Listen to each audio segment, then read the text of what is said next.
Hello and thank you for joining us today here on What's the Story. I am Dan Kennedy, and we are here with our very special guest for this week, the band Vertical Horizon. So, guys, real quick, just tell us your name and what you do in the band. My name's Keith Kane, and I play guitar and sing. I'm Matt Scannell, and I play guitar and sing as well. All right, so you guys are now on tour with Stroke 9, going around for a few weeks. So, but the thing that I found most interesting about you guys when I was reading your bio is that you guys have been around for like 10 years, for a really long time. Yeah. And this is like the first time like that you guys are getting like some national press, and this is your first major label record. Yeah. So what's the biggest difference that you guys can see between yourselves, a couple years ago and now that you're on the record label? We're better. I think we've grown up. We certainly know a little bit more about how to play music, and we know a little bit more about the business of it. But I think in a lot of ways it's the same. It's just a slightly bigger scale. When we did it independently, it was all selling the CDs out of the back of the van and booking our own tours and everything. And now with the major label to help us, RCA to help us out, there are a lot of differences, but it's really just sort of a lot more of the same. Just bigger scope. Have anything you want to add to that? I think it's a little bit busier. It's funny because when we were independent, Matt and I sort of held the reins of the big machine, and we felt like we were running around with our heads cut off. And once you sign the record deal, you release some of that leadership, and you let other people do it, but you get busier. It's weird. I feel like we work a lot harder. I'm just trying to. Ooh, pages going on. Whoa, man, that was weird.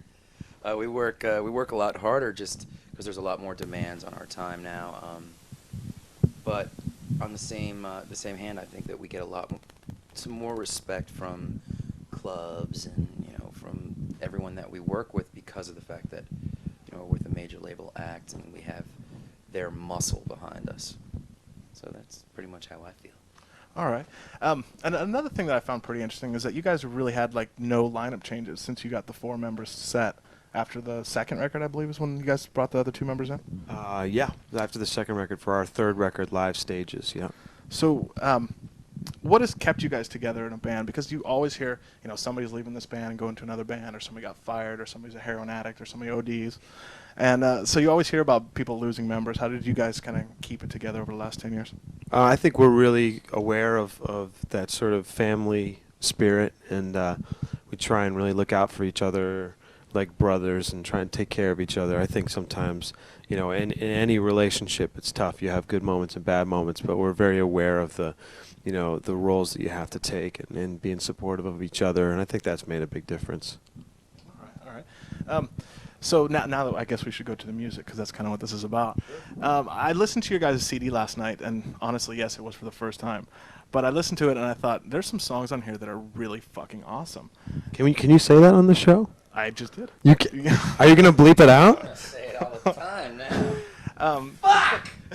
But no, the thing that I kind of see right now, I want to ask you a little bit about your influences. But before I ask that, I want to say that listening to your record, the 2 things that I felt anyway influenced this record the most would be Grave Dancers Union from Soul Asylum, and the Four Squirrels record that came out about 4 years ago. So I wanted to know if you guys have had any influences from those guys, or if it's other stuff that has kind of influenced you.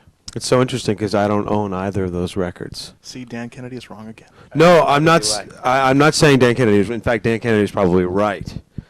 Someone piped it into our stereos while we slept or something. But we don't own those records. But at the same time, we're there is a bit of a sponge aspect to our music. We sort of soak up a bunch of different influences. So, you could not help but hear that Soul Asylum record. The Four Squirrels record's a little different, but my big influences were, and are Peter Gabriel, Sting, the Police were huge for me. I grew up listening to Rush. That's like probably my favorite band ever, going back, a little old school. And, those guys. But at the same time, songwriters were always huge. Led Zeppelin have some of the best songs, the Beatles, stuff like that. So it's important to have a good song and not just a good riff. It has to be a marriage of the two. What about for you? I think it's very similar. A lot of the same names that Matt mentioned. in my earlier musical career, it was mostly based on singer-songwriters, a lot of folk music, and then getting a little heavier with Zeppelin. I'm a big reggae fan. I love Bob Marley. I must hate you now. What? I must You don't hate. like- you No, don't like no, reggae? no. I hate it. Like, go ahead. All right, no, we have to talk about this because I think that it's very important to these people. I think the thing about reggae that I love so much is just its message. You know, I think Bob Marley was just all about like people respecting each other and loving each other, and you know, I think you gotta support that. What's to man. like about that, Keith? I Yeah. mean, really. And if you don't like it, I'll kick your ass. All right, we're fighting right now. This is a wrestling interview. It's on camera. Come on. So that I think for this album, like, you know, I think Matt's right. You sort of listen to what's put in front of you, and if you like it, you take a part of it and you mash it around and twist it and turn it into what's your own. And I think on this album, the one song that I wrote on there, I was listening to a lot of Soundgarden and Jeff Buckley at the time, and so there's a little bit darker than some of the stuff I had been writing in the past, and so that's what I would say for this. You know, influences any music that people like have pride in, and you could say like, you know what, I don't really dig that style, but Tiffany. they're good at what they do. Tiffany was Tiffany huge. may not be in that realm, but was I huge. appreciate you bringing that up all the Sure, same. no problem. But yeah, if they're good at what they do and they take pride in it, and they're not just up there sort of like screaming and banging away, you know, then I'm cool with it. All right. So your guys' biggest thing that I've kind of seen in the last couple days is that you guys are hitting the airwaves with VH1 carrying your guys' video. So what's that like, actually being able to see yourself on TV? Well, I'm not talking about just a cable access like podunk like me. Yeah. You're not podunk, buddy. Thank you. I'll show you podunk. You know, the coolest thing about VH1 is actually the fact that we haven't seen it on VH1 yet, but everyone is telling us that it's really on there, so I believe it. We've just been so busy lately, but it's incredible. I mean, you know, it is absolutely amazing, and you know, I think you gotta sort of just plow ahead and play heads down ball and just keep playing the music and doing your job, but at the same time you do have to sort of look around and say, wow, this is a pretty nice place to be. You know, VH1, it's great, it's wonderful. All right, kind of the last thing I want to ask you here is how much involvement did RCA give you guys, or how much control did RCA give you guys over like what's going to be a single and what's going to be on the record? Like, because usually bands turn in like 20 songs, okay, you pick, or how much control did they actually give you over that? Well, they were our A&R guy was very involved with us in terms of looking at the songs and offering a sort of an outsider's, a more objective perspective on our songwriting. And I think sometimes when you're you know, in your apartment writing late at night, you sort of need someone else who's going to sort of come in and say, hey man, look at that, maybe change that. If you think, you know, if it's someone you respect, that can be a good thing. But the record label as a whole was much more like, hey, make the record you want to make, and that was fantastic, and that was a big deal for us, having the independent success that we had. We sold, you know, a few records on our own. I think it was 80,000 or something like that before we signed to RCA. So, you know, we knew what we wanted in a record, and we knew that we could make it, and you know, make the record we wanted to make.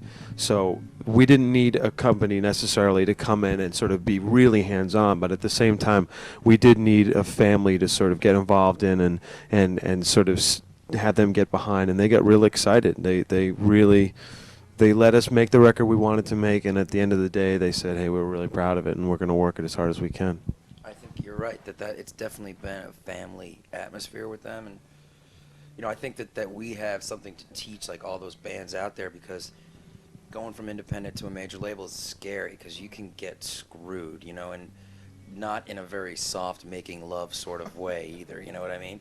So I think that you need to be ready to give a little bit of control away, but you also need to find a place, a label that is going to be family oriented and is going to say, all right, this is the plan, you know, the goal is for us to make you a video right now, and you just all sit down, everyone involved from band to publicity to the president and all that, and you sit down and you say, okay, how are we going to do this, instead of having, you know, a script shoved down your throat.